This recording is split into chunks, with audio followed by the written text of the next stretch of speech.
Praise the lord. ప్రభువైన యేసుక్రీస్తు నామములో అందరికీ శుభము, జయము కలుగును గాక. ఆమేన్. మనము అబ్రహాము ద్వారా, యేసుక్రీస్తు ద్వారా మనకు దేవుడిచ్చిన నిజమైన సంతోషం అంటే క్రిస్మస్ ఆనందం ఏంటో చూద్దాం. ఆదికాండము 12వ అధ్యాయం 1వ వచనం నుంచి 4వ వచనం వరకు చూద్దాం. యెహోవా, నీవు లేచి నీ దేశము నుండియు, నీ బంధువుల యొద్ద నుండియు, నీ తండ్రి ఇంటి నుండియు బయలుదేరి నేను నీకు చూపించు దేశమునకు వెళ్ళుము. నిన్ను గొప్ప జనముగా చేసి నిన్ను ఆశీర్వదించి నీ నామమును గొప్ప చేయుదును. నీవు ఆశీర్వాదముగా నుండువు. అయితే మనము అబ్రహాముకు మరియు యేసుక్రీస్తు ప్రభువారికి కొద్దిగా పోలికగా చూస్తే, అబ్రహాం గారు దేవుని పిలుపు విన్న వెంటనే తన దేశాన్ని విడిచిపెట్టి దేవుని మాటకి విధేయతను చూపించాడు. అలాగే యేసుక్రీస్తు ప్రభువారు కూడా తండ్రి చిత్తానికే పూర్తిగా విధేయుడై పరలోక మహిమను విడిచి ఆయన మన కోసం భూమి మీదకొచ్చాడు.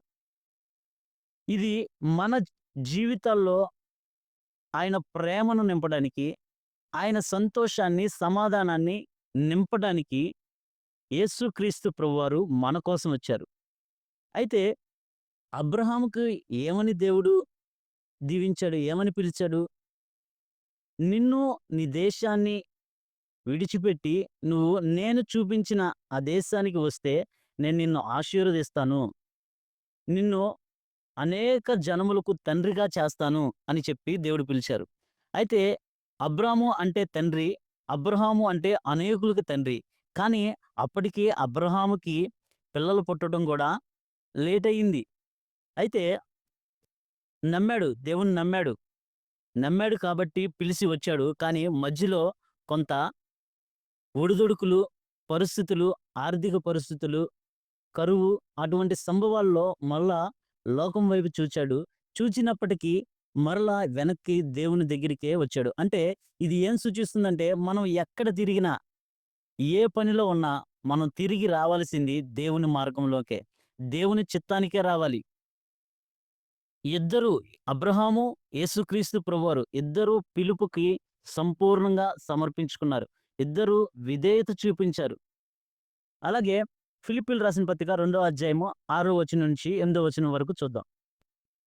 ఆయన దేవుని స్వరూపము కలిగిన వా కలిగిన వాడై ఉండి దేవునితో సమానముగా ఉండుట కూడదని భాగ్యమని ఎంచుకొనలేదు గాని మనుష్యుల పోలికగా పుట్టి దాసుని స్వరూపమును ధరించుకొని తన్ను తానే రిక్తునిగా చేసుకొనెను. మరియు ఆయన ఆకారమందు మనుష్యుడుగా కనబడి మరణము పొందినంతగా, అనగా శిలువ మరణము పొందినంతగా విధేయత చూపిన వాడే తన్ను తాను తగ్గించుకొనెను. అయితే ఇది దేనికి సాదృశ్యం అంటే, అబ్రహాము వాగ్దానానికి విధేయుడయ్యాడు. యేసుక్రీస్తు ప్రభువారు సమర్పణకు విధేయుడయ్యాడు. తనను తాను బలిగా అర్పించుకున్నాడు యేసుక్రీస్తు ప్రభువారు. అబ్రహాము తన కుమారుణ్ణి కూడా ఇవ్వడానికి వెనుకడుగు వేయలేదు. అబ్రహాము కుమారుణ్ణి బలిగా ఇవ్వడానికి సిద్ధపడ్డాడు. కానీ దేవాది దేవుడు తన కుమారుణ్ణే బలిగా అర్పించేశాడు. అది తండ్రి యొక్క ప్రేమ. ఆ ప్రేమ మన కోసం తన సొంత కుమారుణ్ణి పంపి బలిగా అర్పించాడు. దేనికోసం? నువ్వు నేను ఆయనతో కూడా నిత్యం జీవించడానికి, ఆదాము కోల్పోయిన మహిమను మనకివ్వడానికి, ఆదాముతో చేసిన సహవాసం మనతో చేయడానికి తన సొంత కుమారుణ్ణి బలిగా ఇచ్చాడు. కాబట్టి వాగ్దానము, ఆశీర్వాదము అబ్రహాముకి వాగ్దానం ఇచ్చాడు. ఆ వాగ్దానం యేసుక్రీస్తు ప్రభువారిలో నెరవేరింది. కుమారుని త్యాగంగా బలిగా ఇవ్వాలని అబ్రహాం నిర్ణయించుకున్నాడు. కానీ దేవుడు బలి కోరుకోలేదు. కానీ యేసుక్రీస్తు ప్రభువారిని మాత్రం నీ కొరకు, నా కొరకు బలిగా అర్పించాడు. ఆ బలిగా అర్పించడం కొరకే యేసుక్రీస్తు ప్రభువారు కిందకి రావాల్సొచ్చింది. అందుకనే యేసుక్రీస్తు ప్రభువారిని, అయ్యా నువ్వెందుకొచ్చావని అడిగినప్పుడు ఆయన ఏమన్నాడంటే, గోధుమ గింజ భూమిలో పడి చనిపోతేనే మొలుస్తుంది అన్నారు. అంటే ఏంటి?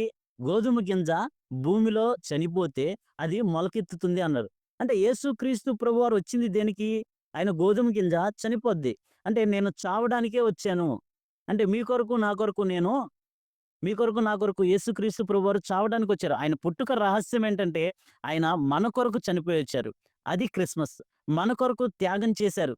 మన కొరకు ఎవరు సమీపించరాని తేజస్సులో ఉండే ఆయన శరీరధారిగా వచ్చాడు. ఆ శరీరధారిగా వచ్చి ఎందుకు తండ్రితో సహవాసం విడిచిపెట్టి భూమి మీదకొచ్చాడు అంటే, నిన్ను నన్ను తండ్రికి చేర్చడానికి, తండ్రికి దగ్గరికి చేర్చడానికి వచ్చారు. తండ్రి దగ్గరికెళ్ళడం ఏ మానవుడికి సాధ్యం కాదు. అది అసంభవం. ఎందుకంటే ప్రతి మానవుడు జన్మతః పాపి. కాబట్టి ప్రతి మానవుడు పాపే కాబట్టి తండ్రికి చేరుకోలేరు. అందుకని ఆ పాపానికి వెల చెల్లించడానికి, ఆ పాపం నుంచి మనిషిని విడుదల పొందించడానికి, మనిషికి నిత్య జీవం ఇవ్వడానికి యేసుక్రీస్తు ప్రభువారు కన్యక గర్భమందు జన్మించారు. ఇది నిజమైన క్రిస్మస్. ఎవరైతే యేసుక్రీస్తు ప్రభువారిని సొంత రక్షకుడిగా, పరలోక రాజ్యాన్ని నాకిచ్చే వ్యక్తి యేసుక్రీస్తు ప్రభువారే, ఆయన నా నిజ రక్షకుడని ఎవరైతే హృదయంలో అంగీకరించి నోటితో ఒప్పుకుంటారో వారికి నిత్య జీవం. అదే నిజమైన క్రిస్మస్. Praise the lord. కృపగల దేవా, దయగల తండ్రి, కనికరం కలిగిన ప్రభువా, మీ పరిశుద్ధ నామానికి వందనాలు, స్తుతులు, స్తోత్రాలు చెల్లించుకుంటున్నాం. అవును ప్రభువా, మా పితరుడైన అబ్రహాము విశ్వాసులకు తండ్రి. కానీ ప్రభువా, నాయనా మీరే నాయనా విశ్వాసములకు కర్త. కాబట్టి ప్రభువా, మీ కుమారుని నామాన్ని బట్టి మా ప్రార్థన ఆలకించమని, ఇగో ప్రభువా, నజరేయుడైన యేసు క్రీస్తు నామంలో మమ్మల్ని అందరినీ జ్ఞాపకం చేసుకోమని, మమ్మల్ని మా కుటుంబాలందరినీ జ్ఞాపకం చేసుకోమని, మా పితరులకు ఇచ్చిన వాగ్దానం మా పట్ల నెరవేర్చమని, యేసుక్రీస్తు ప్రభువారి ద్వారా మాకిచ్చిన పరలోక రాజ్యాన్ని మాకు అనుగ్రహిస్తారని నమ్ముతూ విశ్వసిస్తూ నజరేయుడైన యేసుక్రీస్తు నామంలో అడిగి పొందుకొని ఉన్నాం మా ప్రియ పరలోకపు తండ్రి. ఆమేన్.